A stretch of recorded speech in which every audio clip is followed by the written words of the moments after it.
mga boss, marami tayong isyong kailangang pag-usapan. Kasama na dyan ang welfare ng mga kapatid nating Muslim sa Mindanao at syempre ang parating na eleksyon sa ARMM na rin. Kaya naman ngayong umaga ay kasama natin si Commissioner Salim Demuna mula sa National Commission on Muslim Filipinos. Magandang umaga, sir. Magandang umaga naman po sa atin lahat. Assalamualaikum warahmatullahi ta'ala wabarakatuh. Sa kapatid nating mga kagan, madyo na kamdag ka natin may ubos. Good morning, sir. Okay, sir. So maybe we could start off. Ano po ba yung mga programang nakapaloob para po sa ating mga kapatid na Muslim ngayong naman pong taong 2013?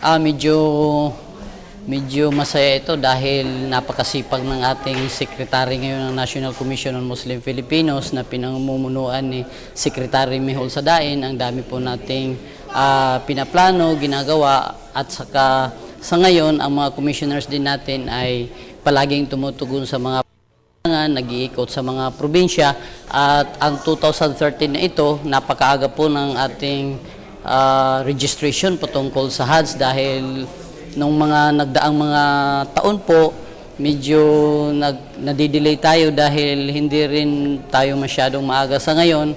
Nakabiyahe na po ang sekretary natin sa Saudi para tignan yung magiging sitwasyon ng mga pilgrims natin this year at patungkol sa Hajj, patungkol sa halal industry, patungkol sa pangkabuhayan ng ating mga kapatid na Muslim at lalong-lalo na yung usaping pangkapayapaan at ang sekretary natin naman ng komisyon ay member po ng Peace Panel.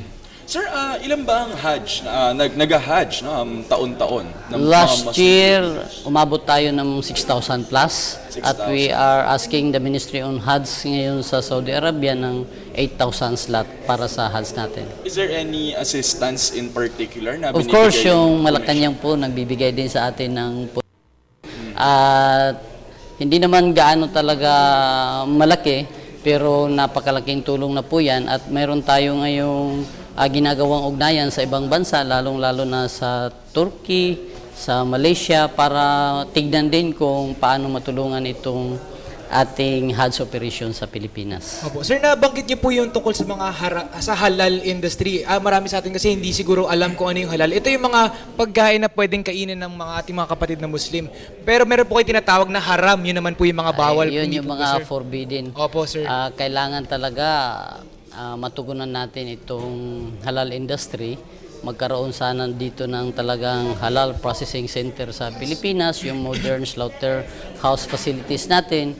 Dahil kahit paano, yung salitang halal ay malawak na po yan. Kahit yung mga produkto natin na pinapadala sa Malaysia, sa ibang bansa, may pangangailangan na ng halal compliance certification. So, ang komisyon, nagtalaga na tayo ng halal guidelines para sa pag-accredit ng mga certifiers natin. Yes, kasi alam mo, JC, makita mo may mga ibang processed food siguro or mga food brands na meron talaga maliit na symbol na nakasulat na halal. Ito yung mga pwede nilang kainin. Dahil alam naman natin yung mga kapatid natin, mga Muslim ay hindi pwede kumain ng pork. Or kunwari may pinaglutuan po ng pork, hindi po pwede iluto yung mga chicken or other ano. Basta wala talagang contact dapat sa pork. Actually, isa talagang, sa tingin ko, isang malaking concern itong halal industry talaga sa Pilipinas dahil naalala ko nung nagkaroon ako ng kaibigan from Brunei na dumalaw dito, ang hirap maghanap ng halal restaurant dito sa Metro Manila na mismo. No? So, we really hope, sir, na...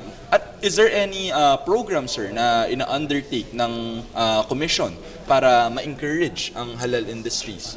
Oo, mayroon tayong bureau na tumitingin dyan, mayroon din tayong tinalagang halal board at ang sekretary natin, kapwa mga commissioners ko ay tumitingin dyan.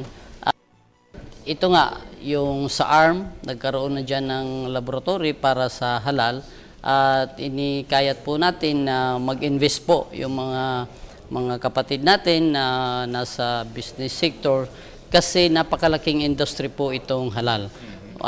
Dito sa Pilipinas, meron tayo ditong mga bakahan, meron tayo ditong mga kambingan, pero kailangan yan pag ipinasok natin sa mga Muslim countries, halal certified siya.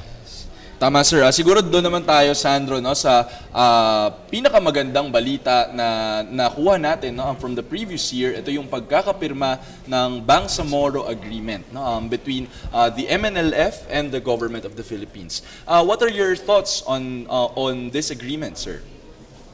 Ako ay positibo dyan kapwa mga kapatid natin Muslim at non-Muslims at saka yung mga Christian settlers natin na nasa Mindanao kasi pag pinag-usapan mo kapayapaan sa Pilipinas, nasisentro yan out doon sa Mindanao. At positibo tayo dahil nagkaroon tayo ng presidente na klaro yung direksyon niya, sincere siya at sa kanyang mga kabinete na tinitignan talaga. Kasi kung bigyan natin ng pagkakataon ang Mindanao, matatap natin yung human resources na very potential at yung mga natural resources. Pinag-uusapan dyan, mayroon na daw mga natural gas, mayroong oil, pero paano natin matatap ang resources na yan? Pag halimbawa, hindi natin tinugunan muna yung usaping pangkapayapaan. Sigurado tayo na pag nagkaroon ng comprehensive agreement sa Bangsamoro at maliwanag na makita ng Kongreso natin yan, sigurado naman tayo na susuportahan nila yan dahil mismong presidente natin ay positibo at tinitignan talaga ito dahil matagal na rin na panahon na gusto na rin ng taga Mindanao na tumulong sa mga pangangailangan ng Pilipinas dahil alam natin na patungkol sa trabaho, makakashare ang Mindanao pag nabigyan ng pat na usapin na pangkapayapaan, tuloy-tuloy na yan sa kaunlaran ng buong Pilipinas, hindi lang Mindanao. Opo, sir, pero meron po ba kayong magbibigay sa amin na update naman sa ngayon po siguro tungkol sa nagaganap na pagbubuo nga po ng Bangsamoro Agreement? Sa ngayon, hindi lang double time. Alam natin na sa ground, kahit hindi sa Bangsamoro territory, kahit hindi sa ARM, maging sa Davao man, ang mga kapatid nating MILF, yung mga mass base, talagang umaasa dito. At alam natin na mayroong hindi maganda ring mga experience from the past na may mga agreements na hindi naman lahat talaga na isa katuparan. Pero sa ngayon, dahil sinabi ko nga kanina na very sincere yung presidente natin, tumatahak siya sa matuwid na daan at yun naman ay in accordance naman sa Islamic principle also. That's why our MILF brothers nowadays, yung mga mass base natin sa Mindanao ay nagre-response din ng positibo at sincero.